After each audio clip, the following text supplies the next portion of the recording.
And now, broadcasting on StarWorldWideNetworks.com, it's time for the Cannabis Reporter Radio Show with Snowden Bishop. Listen in as Snowden interviews cannabis industry pioneers, marijuana experts, policymakers, medical practitioners, patients, and other amazing individuals with compelling stories to share. It all happens right now. Here's the Cannabis Reporter, Snowden Bishop. Hi, and welcome back to the Cannabis Reporter Radio Show. I'm your host, Snowden Bishop, and delighted to be here with you today. Ever since the advent of World Wide Web, access to information has opened our world to endless possibilities. It's also changed the rate at which we can communicate, the way we learn, and how we hold world leaders accountable. Through the lens of the internet, we have the ability to see for ourselves how other countries struggle with economic oppression, war, famine, natural disasters, and human rights violations. Often, it's a catalyst for change and a call to action. The more we know, the more power we have to solve perplexing problems around the world and here at home. And with all we know, it's hard to take for granted that we live in a country that has always championed democracy, human rights, free speech, education. It's not hard to imagine how it must feel to live in a country where such freedoms are forbidden, where war has ravaged families, or where access to basic necessities is just non-existent, while at the same time be able to see how people on the other side of the world live without such hardship. I bring this up for a reason. In our country, we've been accustomed to open access to the World Wide Web, so many grassroots movements that were in the shadows before the technology era have found a platform online and through social media where they can become major movements instigating change. We've seen this with the cannabis movement. 2 decades ago, there was no shortage of passion emanating from groups that were first to learn about the egregious injustice of prohibition. But there was, however, a shortage of information aside from a few books. That has changed dramatically, and now there is no shortage of information about cannabis that's accessible to anyone with a desire to learn about it. That is both a blessing and a curse. It's a blessing because we've learned about the potential of cannabis to cure complex medical conditions like epilepsy and cancer that were thought to be incurable. It's a curse because so many people who could benefit from its healing power have no legal access. Living in a state where medical marijuana is legal is a blessing for those who need the therapeutic relief of cannabis. And with all the amazing discoveries about ways in which cannabis is improving lives, it's difficult to imagine how frustrating it must be for those who could benefit from cannabis therapy to have zero legal access to it. It's particularly frustrating to have unfettered access to the truth while policymakers defend arcane laws that were founded on lies. There are powerful lobbies with financial resources to influence Congress, and they're spending millions to keep cannabis illegal. But we have something much more powerful if we choose to use it to our advantage. It's called voice. And with access to the internet and social media, we have the power to call out the injustice and create change. That's something our guests are here to discuss with me right after Dr. Donner's Medical Marijuana Minute. What do you have for us today, Dr. Donner? Thank you, Snowden. Anthropological data has shown evidence that cannabis has been used for medical and cultural purposes since 4,000 years BC. From that point onward, marijuana had been a widely accepted medicine without incident until prohibition began. In fact, in the United States, marijuana remained this way until 1971, when the Controlled Substances Act made it illegal. When states began adopting new medical marijuana policy, it came as good news for patients, especially those struggling with ongoing treatment difficulties and inadequacies for issues such as neurological and autoimmune conditions, chronic pain, and cancer, to name a few. It was also good news to doctors, researchers, and the medical community, who were just beginning to understand the science and importance of cannabis to human health. But even in legal states, patients weren't entirely immune from federal prosecution until 2015, when the Obama administration restricted the DEA's authority to go after patients and healthcare providers in states that allow medical marijuana. Since then, medical marijuana has helped thousands of patients cope with debilitating illnesses, injury, and emotional issues. Regulation has also proven beneficial on economic and social levels. So it came as a surprise that the Attorney General would ask congressional leaders to authorize the DEA to target patients in regulation states on the basis that marijuana is a dangerous drug that belongs on the Schedule I list, alongside drugs like LSD and meth, which have no known medical use and a high potential for abuse. We have plenty of scientific evidence confirming that marijuana is a safe and effective medicine that has a low potential for abuse. In 2016, the National Academies of Sciences reviewed findings of current clinical and peer-reviewed studies and released a comprehensive report confirming that marijuana has legitimate medical applications. Despite the evidence and strong recommendations of the American Medical Association, the Institute of Medicine, and other esteemed medical science entities, the DEA has denied all petitions to remove marijuana from the Schedule I controlled substances list. As a physician, I believe it is in the best interest of everyone involved to make medical cannabis available to any patient who needs it for medical purposes. I sincerely hope that our congressional leaders act on truth. With legislation to protect patients and state medical marijuana laws pending in the Senate, I'm Dr. Brian Donner for the Cannabis Reporter. I'll be back again next week for another edition of the Medical Marijuana Minute. Back to you, Snowden. Thank you so much, Dr. Donner. Thank you, Dr. Donner. I'll look forward to hearing from you next week. So let's get started. I am excited to introduce our guests. They are actually a husband and wife team who are working tirelessly in the state of Missouri to raise awareness and effect change. I'm excited to introduce our guests because they are working tirelessly in the state of Missouri to effect change. They are a husband and wife team. We have Sergeant Josh Lee and his wife Julia Lee. Josh is a member of the Missouri National Guard, and Julia is actually a licensed counselor who deals with families who are affected by trauma, so children and adults. And I want to say thank you to both of you for being here. I really appreciate it. Well, thank you for having us on. We appreciate the opportunity to share our story and help educate as many people as we can. So one thing I didn't mention is that you have an advocacy group. Tell me a little bit about that before we get started. Well, Veterans Alliance for Compassionate Access is a 501c4 dedicated to political and social reform through science and education by empowering veterans to find their voice. Basically, what it boils down to is, as a disabled veteran at the ripe age of 34, I've been hit with an unholy trifecta of PTSD, fibromyalgia, and arthritis. So while I can do nothing but stand back and applaud my brothers and sisters who respond to natural disasters and help continue to make a difference in the world after their military careers have ended, it still hurts a lot of veterans like myself who are physically limited in one way or another for whatever reason and don't feel like we have an opportunity to make a difference. So my wife and I founded Veterans Alliance for Compassionate Access in order to provide a way for veterans to have a voice again and to make a difference and to reach out to their elected officials and everyone involved in their state and federal government to show that, hey, we still do have a voice and we do still matter.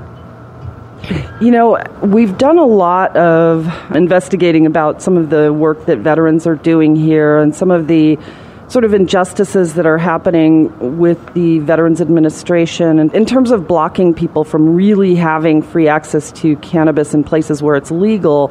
And I can only imagine that in the state of Missouri, which really has not embraced any kind of marijuana law reform at all, Actually, I do want to point out that last year, Missouri did decriminalize small amounts of cannabis in multiple cities, as well as lowering the penalties for smaller amounts of cannabis. So no, there's not legislative true reform, but they are definitely not going the draconian direction. Does that make sense? Yeah, absolutely. And you know what? That's a really important point that you make. And I guess what I'm referring to is actual out-and-out legalization, any kind of like ballot initiatives or legislation that makes it accessible to people in a legal fashion. But you're absolutely right, and we cannot discount the efforts to decriminalize because that's, a good chunk of it. That's And one of the things we've noticed that really harms the cannabis legalization efforts in this state and in others is when we fail to give our elected officials credit for the good they do.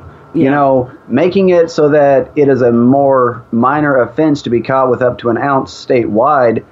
Okay, yes, it's still a criminal action, but now it's no longer guaranteed jail time. That's a pretty big step for a conservative assembly, and we need to applaud them for that as opposed to just attack them for not doing enough. Yeah, no, you are absolutely right about that. And it's something that we sort of forget about when we're talking about passing meaningful laws to make it available to people who need it for medical purposes, especially. But I feel for people who do have access to all of this information, and they're still just unable to go and try it out for themselves if they have conditions that could benefit from it. So from an advocacy point of view, what is it that you feel needs to happen in the state of Missouri? And I understand that there's a ballot initiative that's trying to get signatures right now, but what are some of the other efforts that you're able to do as an advocate? Well, actually, and don't get me wrong, I in no way, shape, or form discount the ballot initiatives. They've been a vital tool in the past, and they still continue to be a vital tool here in Missouri to this day. But our organization's goal is actually to legalize medical cannabis through legislative reform in 2018 by working to educate and inform our elected officials on the potential benefits of medical cannabis. Simply put, it's great if we can get it through a ballot initiative here in Missouri, but the next 19 states don't have that option. And they're all deeply conservatively controlled legislative assemblies. And my wife and I actually come from an Ozark Christian College background. We are conservative by nature, but this isn't a conservative issue. This is an issue based on science and data and research and publicly available information. Right. Well, something else, too, that I think was really interesting, and I was browsing through some of the materials that you have online, and you have GoFundMe campaign. You've got a lot of information out there. And one of the things that I found really interesting, and it might be instructive for people who are also living in states like Missouri that still need to have this education brought to the forefront so that the lawmakers can take action on it. But using the church as a forum, too, to educate people, because, you know, often these things are positioned as marijuana is the devil's weed, for lack of a better way to put it. And I just wonder, you know, how effective that is. It must be. What I would say to that is most of the time that's not people that are even call themselves evangelical Christians saying that. That's people assuming that's what Christians say. We actually had a meeting with the leader of a church here in Jefferson City last week, explained our stance, and we go through the historical view of cannabis both in the Bible, in the Middle East around the time when the historical context is put in place, about how the endocannabinoid system is created in our bodies, how it interacts with us, what its true purpose lies in. This isn't a Christian issue. This isn't something even most people who call themselves Christians take umbrage at. In fact, polling nationwide, most evangelical Christians, I think it's on the order of over 70% support medical cannabis. Right. It's a medicine. It's a healing thing. They know that there's information. Most of them simply haven't had the information presented to them or haven't had the chance to acquire it. Right. Well, you know, when I was saying the devil's weed, that really came more from the political rhetoric, more so than from any kind of religious rhetoric. But that kind of information does influence people over a period of 80 years. I mean, that's several generations who have had these sort of negative, stigmatized perceptions embedded in their brains. And that's why we find it so important to reach out to these different churches and even Bible colleges and try to inform them about what our understanding of the science and data behind medical cannabis. Yeah. Again, we're not here to accuse anyone or confront them or call them out. We're simply here to present science and data in an educational format. Yeah, and that's so very important. So, Julia, tell me, you work with people who suffer from trauma, And no doubt you've had access to the information that's available everywhere. What do you tell patients when they ask you your thoughts about medical marijuana and the fact that they can't get it where you are? Well, that is a very tricky question for any therapist, because we have to be according to the state laws, because our licensure is done through the state. Mm-hmm. So it gets very tricky when I have clients actually ask me that, and I have. And I have to go through the rhetoric of it is currently not legal in our state, and I therefore cannot recommend you utilizing something that could cause you to get arrested. Mm-hmm. When they ask me about what I know about any of the science and data, I then refer them to different sources on the internet and explain to them that there is a lot of information out there, and that, yes, the research has shown that it is effective for a lot of different areas, not just physical, but also mental health. Yeah.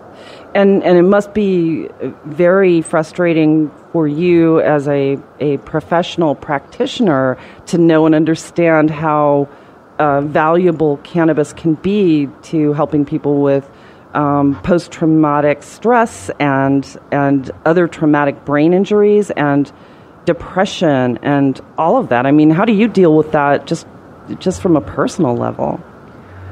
Well, it's actually rather difficult, like you said, to be talking to these people. And I think what's more difficult isn't necessarily that they have the mental health issues, because as a licensed professional counselor, I actually prefer the route of trying not to have people go on medication if at all possible. But what's really difficult is whenever you see the list of medications that these people are on, especially children. When you're seeing children being given SSRIs, benzos, and antipsychotics, it's just gut-wrenching. Or then you've got ADD kids that are pretty much, if you break down the chemical compound of what's in ADHD medication, is meth. Mm-hmm.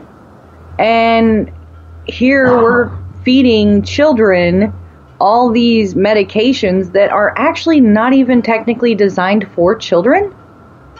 Right. And yet we're worried about cannabis, which all the research, the actual study that they try to say was that cannabis was bad for children was a very poorly done study, because they didn't take into account of the social economic basis of the child. They didn't take into account for alcohol abuse or cigarette use or anything like that. And once they did factor in all those, there was no effect with medical cannabis. Yeah, it's just interesting, and especially with the advent of the opiate epidemic and the dangers. There are just so many associated with... Well, let me just touch on opiates and the opiate epidemic real quick there, Snowden.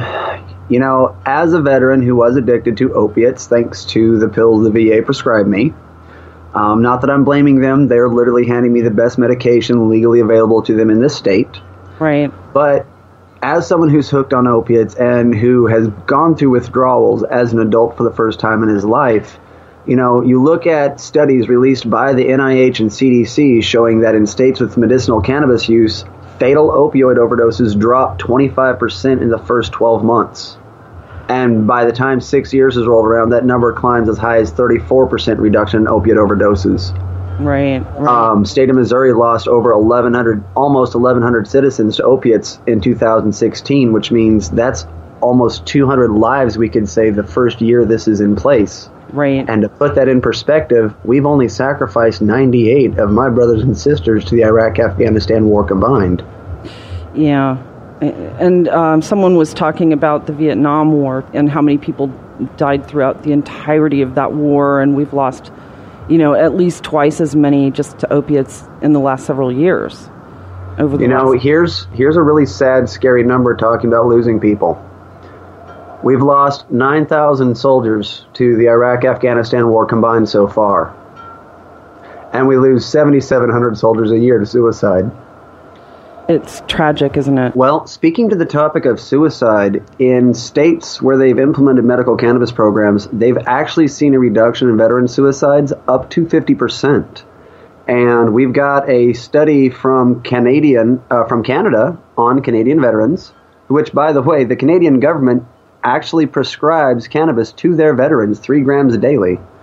But the study on veterans does an aggregate score, compares their symptoms prior and after utilization of cannabis.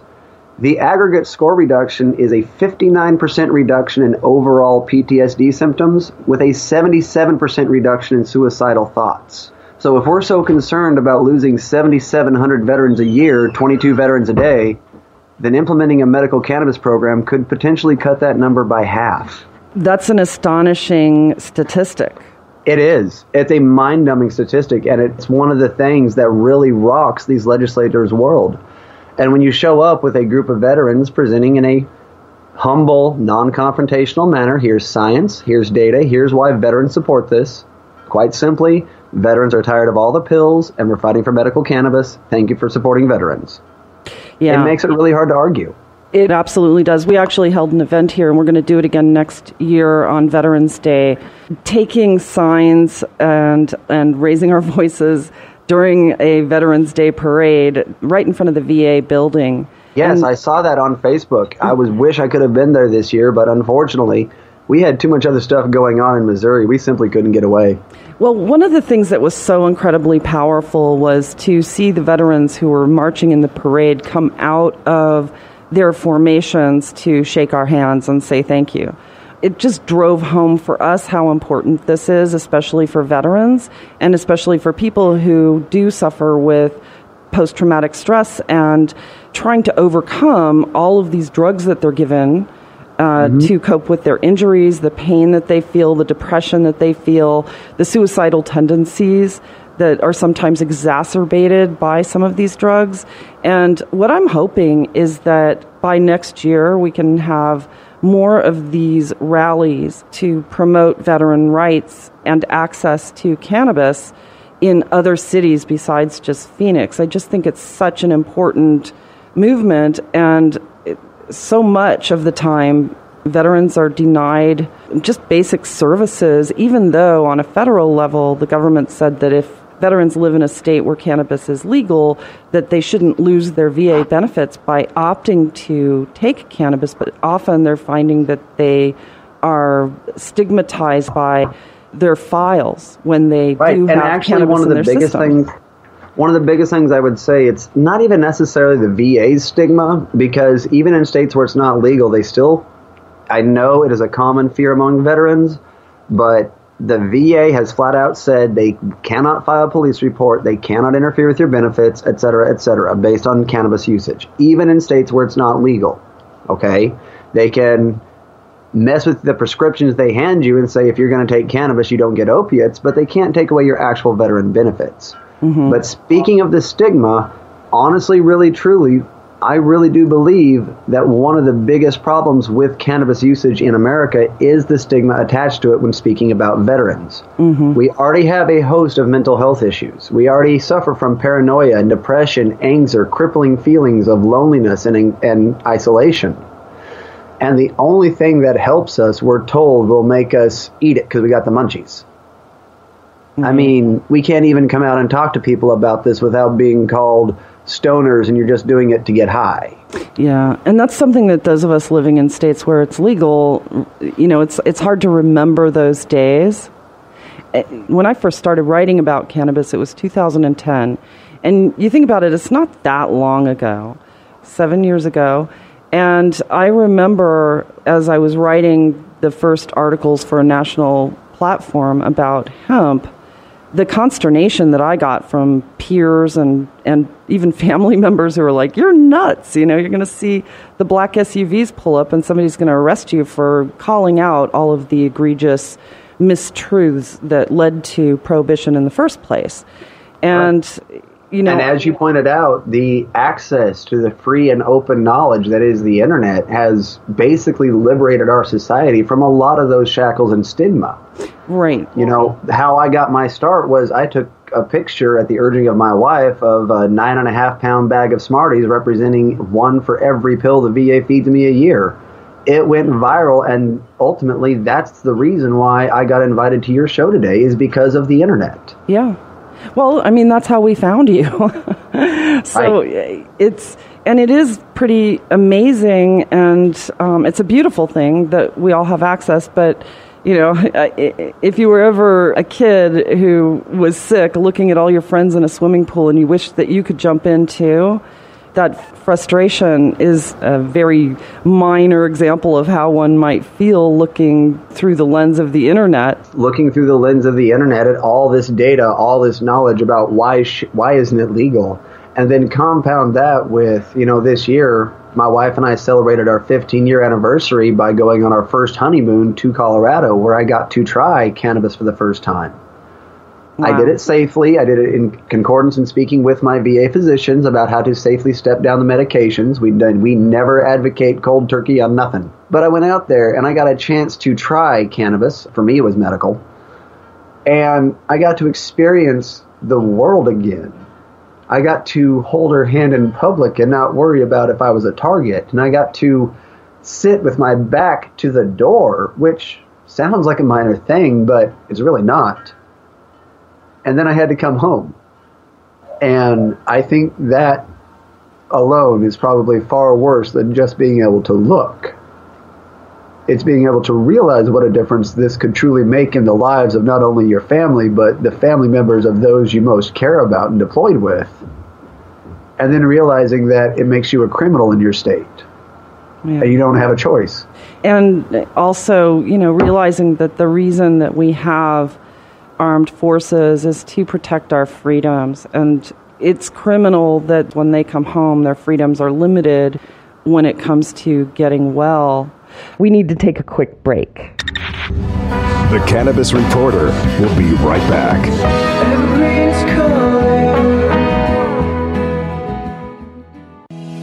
Are you getting enough CBD each day?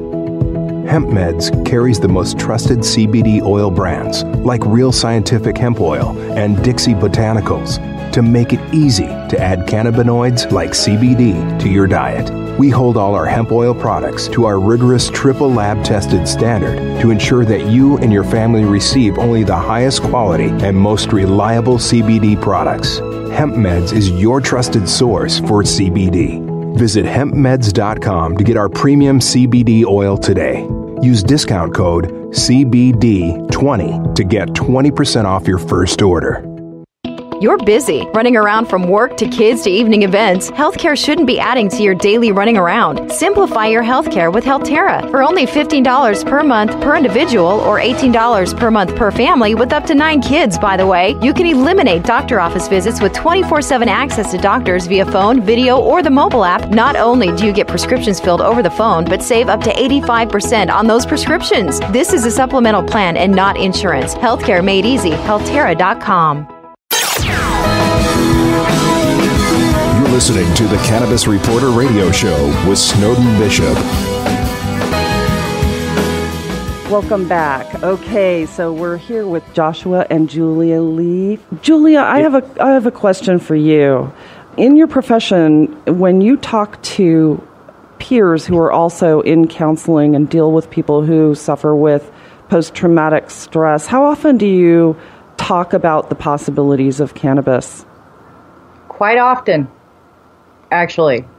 Majority of therapists are for it because we understand that, so a lot of your mental health medications, you cannot just cut off cold turkey, and it takes a really long time to step down medications. Mm-hmm. Or adjust them in any way, since you have to go see a psychiatrist first.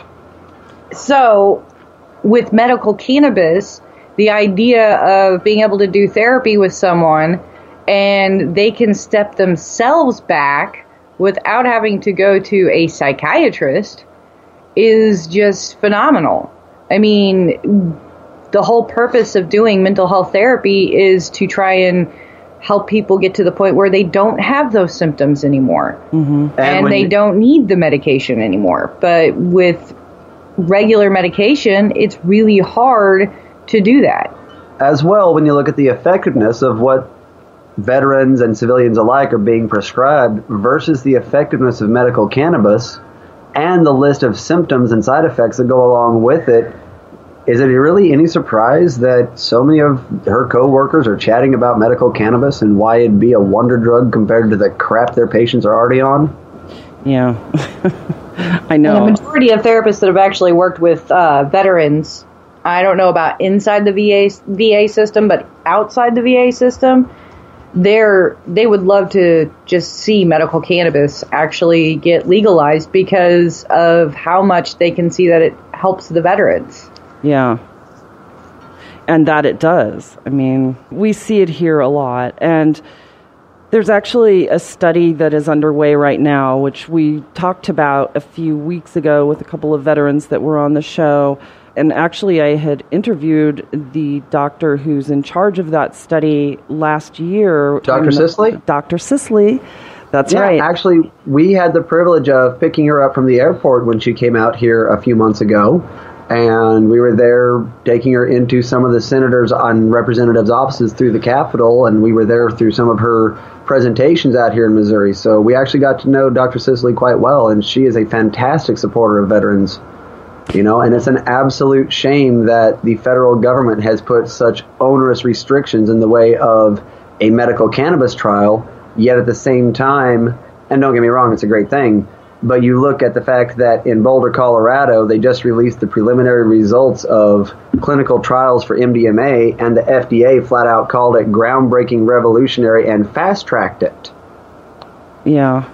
So you see all these obstacles in the way of Dr. Sisley's amazing study, which still needs veterans to sign up for it, and yet MDMA is getting fast-tracked while it's still being thrown about on the nightly news as a party drug. There's a huge dichotomy here that's just not being talked about. Mm-hmm. Yeah, it really is a shame. And I know that her study has been blocked on numerous occasions, and the incredible hoops that she's had to jump through just to be able to move forward with this is just unacceptable. And I'm hoping, though, that now that she is moving forward, and I'm hoping that she gets the number of veterans that she needs to move forward on the study. And once it's done, I think that that will apply more pressure to our federal legislators to take some serious action. And I know that there are a number of people in Congress right now who have bills that have introduced and reintroduced several times over. Tulsi Gabbard from Hawaii, another veteran who keeps reintroducing a bill to legalize or to deschedule medical cannabis, if I remember correctly. Yeah, and then there's one that's Veterans Access legislation. There's one that's called the CARES Act. That is also... There's a lot of people up there fighting for veterans, but there's a lot more people that simply don't seem to think it's a priority, and that's a shame when, you know, over 50% of the Republicans in the country consider medical cannabis a priority, and, you know, nationwide, almost 80% of the population considers it a priority. Yeah, absolutely, and it really is not a partisan issue whatsoever, but what it is that can be perceived as a partisan issue, it's one of those heavily funded lobby issues. So, absolutely. Yeah, so in other words, you've got the pharmaceutical lobby that doesn't want to see it legalized. You've got the forestry lobby that doesn't want to see it legalized. The prison lobby, the private prison lobby. You've got the alcohol lobby. You've got... don't forget Big Corn. Big Corn and oil. From Missouri being a corn state, the number one ethanol producer in the states. Mm-hmm. Yeah, Big Corn is most definitely anti-cannabis, anti-hemp due to the ethanol production capabilities in hemp and cannabis both. Yeah, and the oil lobby, because, you know, hemp is a great resource for things like plastic and textiles and auto fuel and that's one of the other things we're actually fighting for here in Missouri is industrial hemp. And truth be told, there's very, very few people up on the Capitol Hill here in Missouri right now who don't think we're going to get industrial hemp pushed through the legislature in 2018. Right. Prior to 1936, Missouri used to be the world's leading producer in hemp. Everyone talks about the Northern Cali, Southern Oregon grow climates. No, that's all of Missouri. Mm-hmm. I can't wait.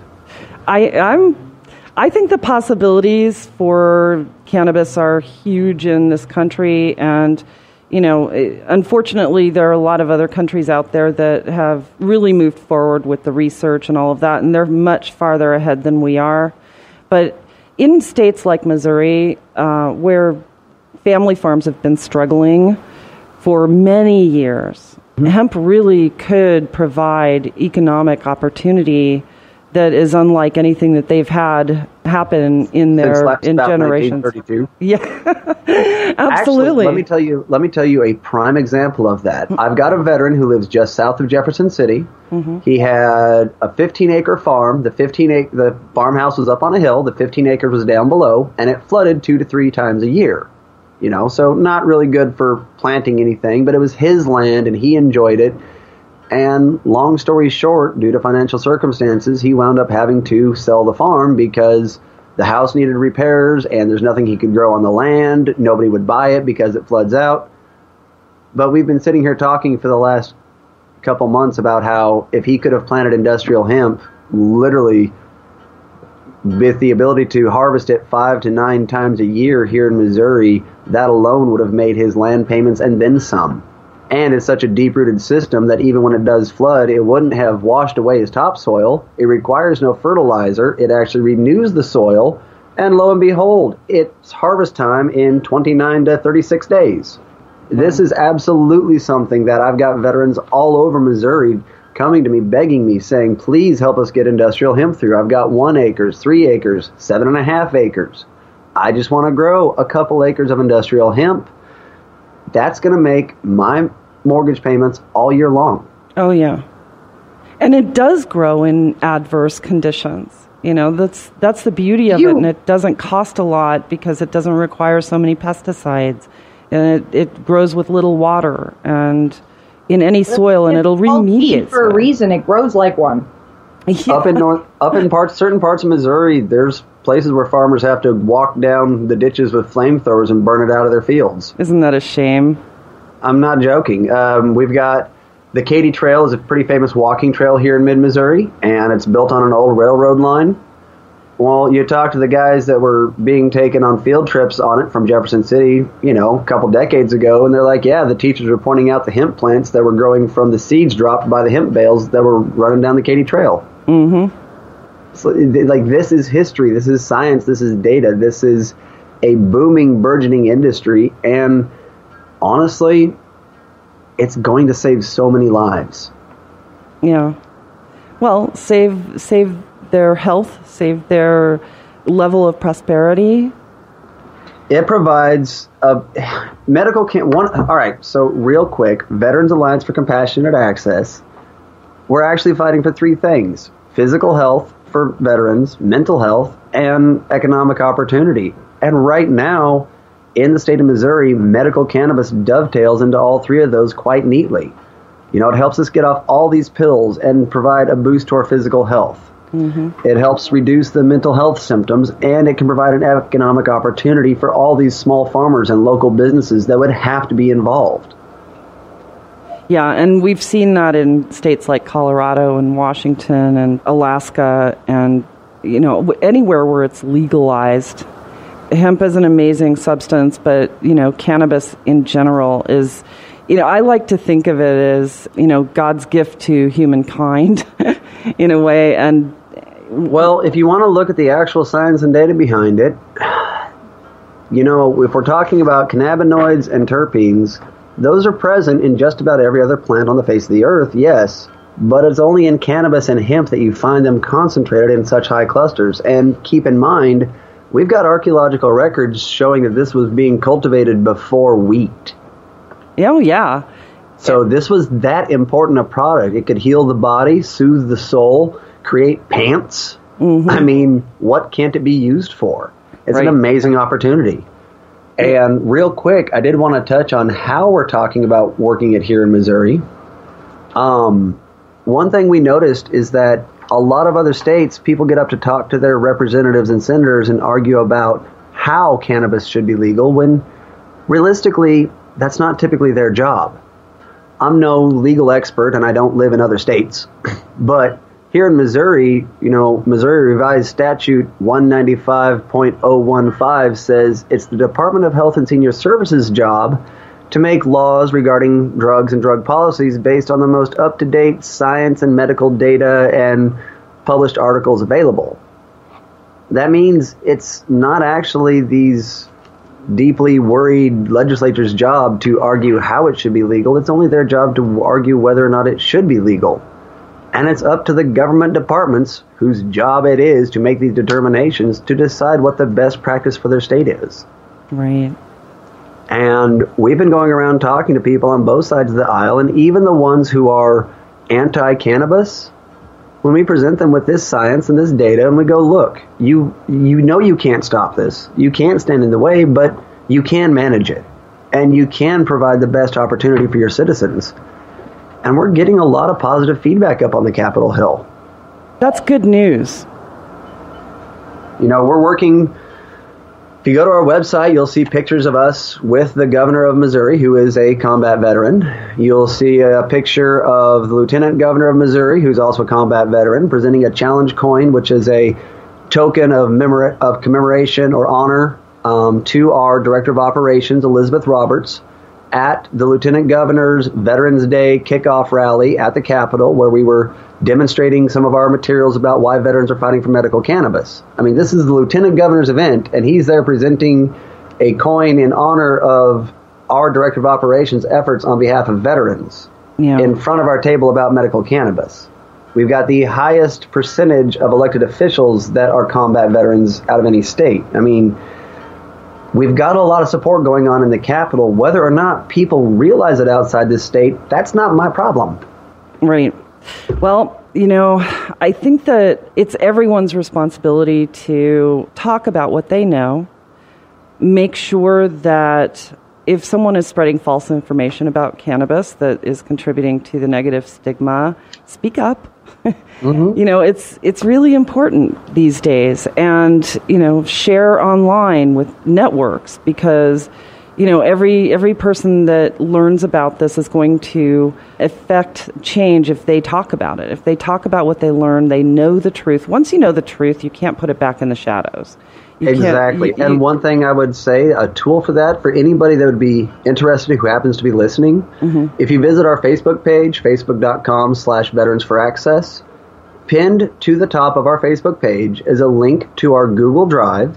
In that Google Drive is over 2,000 pages of studies, data, reports, analysis.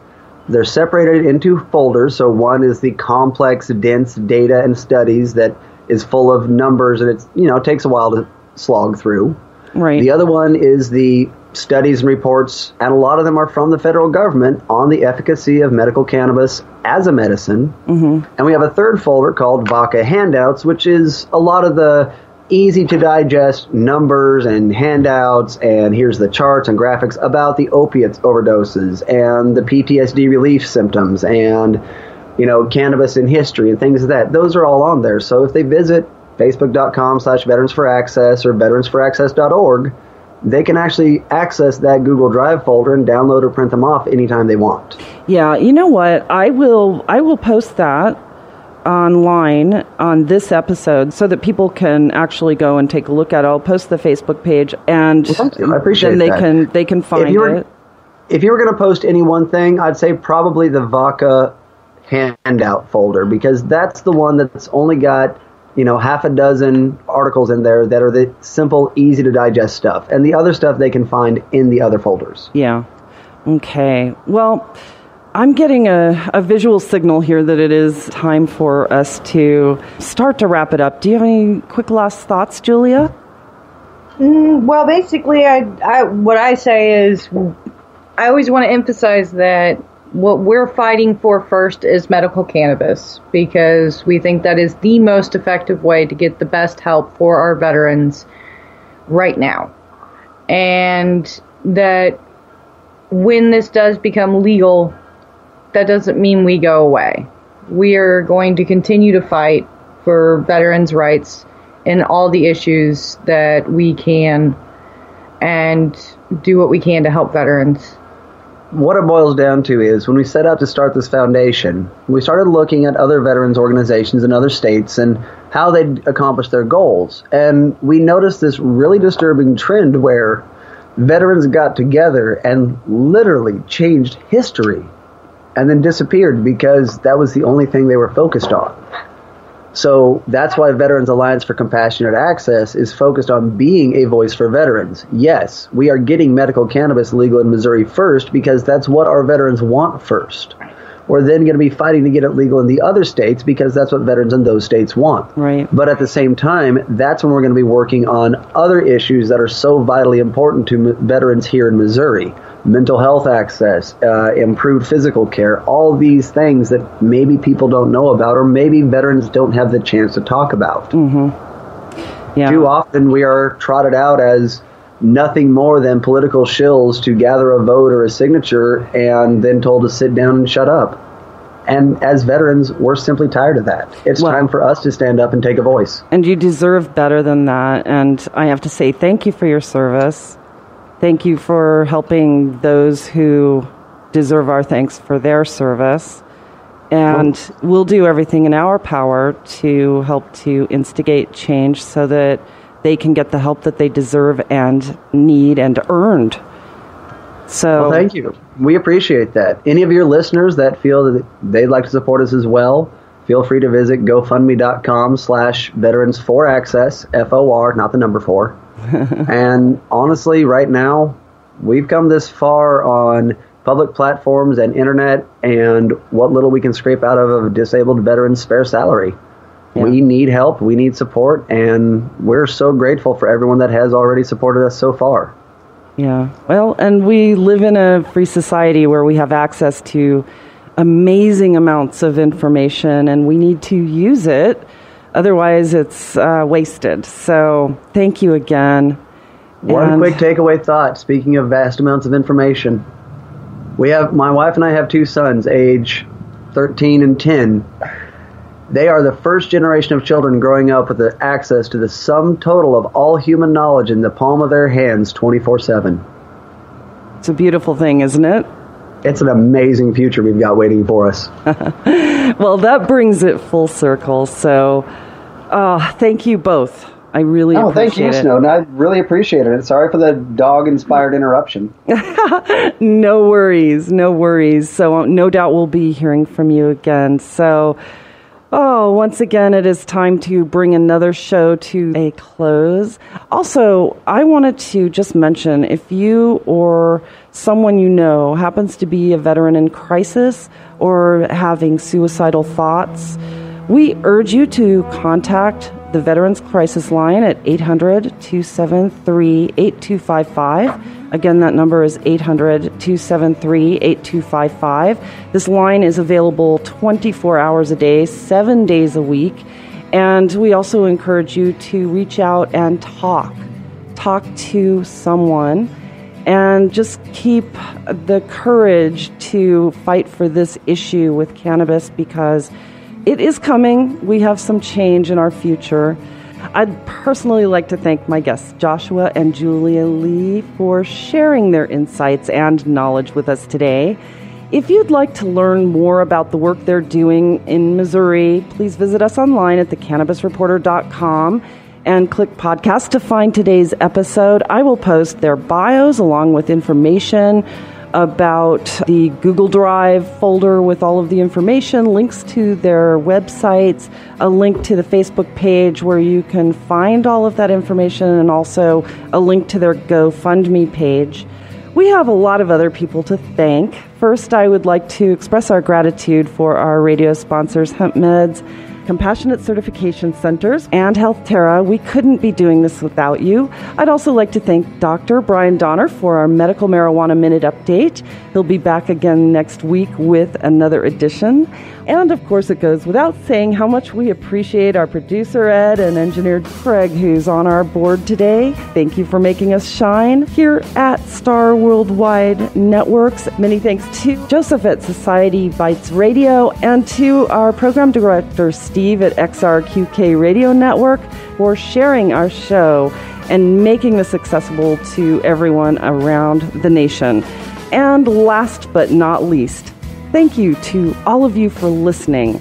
I'm Snowden Bishop, inviting you to join us again next week, same time, same place, for another episode of the Cannabis Reporter Radio Show.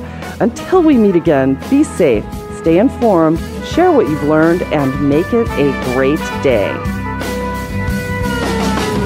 Evergreen is calling, evergreen is always where I feel fine. The blue's blue falling. Are you getting enough CBD each day? HempMeds carries the most trusted CBD oil brands like Real Scientific Hemp Oil and Dixie Botanicals to make it easy to add cannabinoids like CBD to your diet. We hold all our hemp oil products to our rigorous triple lab tested standard to ensure that you and your family receive only the highest quality and most reliable CBD products. HempMeds is your trusted source for CBD. Visit hempmeds.com to get our premium CBD oil today. Use discount code CBD20 to get 20% off your first order. You're busy, running around from work to kids to evening events. Healthcare shouldn't be adding to your daily running around. Simplify your healthcare with HealthTerra. For only $15 per month per individual or $18 per month per family with up to 9 kids, by the way, you can eliminate doctor office visits with 24/7 access to doctors via phone, video, or the mobile app. Not only do you get prescriptions filled over the phone, but save up to 85% on those prescriptions. This is a supplemental plan and not insurance. Healthcare made easy. HealthTerra.com.